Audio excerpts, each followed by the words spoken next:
This is Greg Capullo here at New York City Comic Con 2012. We're about to roll with the Joker. The Joker to me is sort of the quintessential villain because my favorite villains in monster movies or in literature are characters that make you look at the things you don't want to look at in yourself and challenge you to disprove those things as true. So the Joker is scary to me because he makes you afraid of yourself. Who's Joker? Joker is... that's a question that shouldn't be answered. I think as soon as you start defining him, he loses his power. He's whatever he needs to be at a particular time. That's what Joker is. In our story, in Death of the Family, he thinks of himself as Batman's greatest ally. You know, but what he represents, I think, is Batman's absolute greatest challenge. He's a rabid dog. He's crazy. You know, the things I write and send to Greg Capullo, I actually apologized to him when I sent him issue 16 the other day, because I was like, there's some really horrible stuff, really horrible things. I'm not even gonna get into it, but like horrible stuff. It's fear, you know? Everyone's fears, their deepest fears, he brings them to the surface and makes you face them, which is pretty uncomfortable. Literally, it really creeps me out writing him sometimes late at night, and I'll be writing how he's saying to Bruce or saying to Gordon how he lies under his bed at night and stuff, and you actually sort of look behind you, you know, creeped out.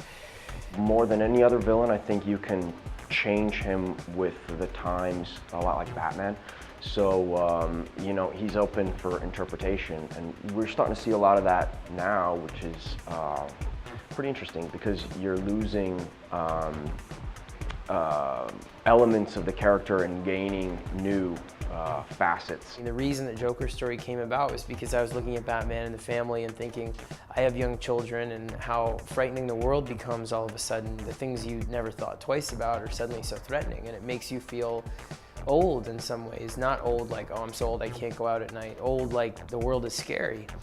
And who would come back and see that and think, oh, you've grown weak, I'm going to just fix it for you by killing them, is the Joker.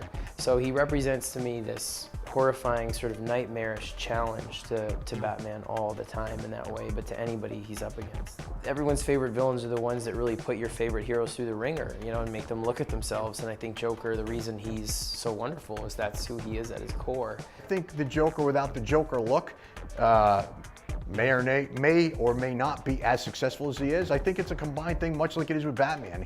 He's just got it all going on. Well, he looks cool. I think that's one of the reasons people like the way he looks. And people generally, I find, they like the eviler the character, the better. You know, it's a way to live vicariously. What would I do if I ever ran into the Joker?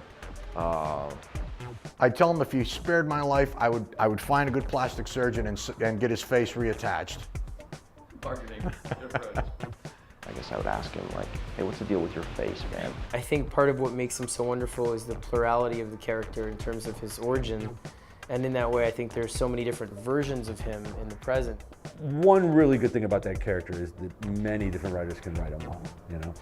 There's a lot of really great Joker stories. My favorites are the Return of the Joker and Batman Beyond, but also I would say The Killing Joke obviously is one of the greatest stories of the Joker ever, and Dark Knight Returns, how he's portrayed there, and in Grant's stuff as well. I would have to go with his first appearance, the first Joker story of all time. I always go to my Bible, Dark Knight Returns. I know, like I said, there's a zillion of them out there, and everybody will have their opinion, but that's what turned me on. I love that. Well, you know, the Killing Joke's really great. Some of the stuff that Steve Englehart did, I thought was really cool. You know, definitely Denny's stuff. I mean, you can't go wrong with a good Joker story, ever. It's because he's got Batman to make those stories great. I'd like to thank you for taking this con away from the con moment. Stay tuned for more coverage exclusively at DCComics.com.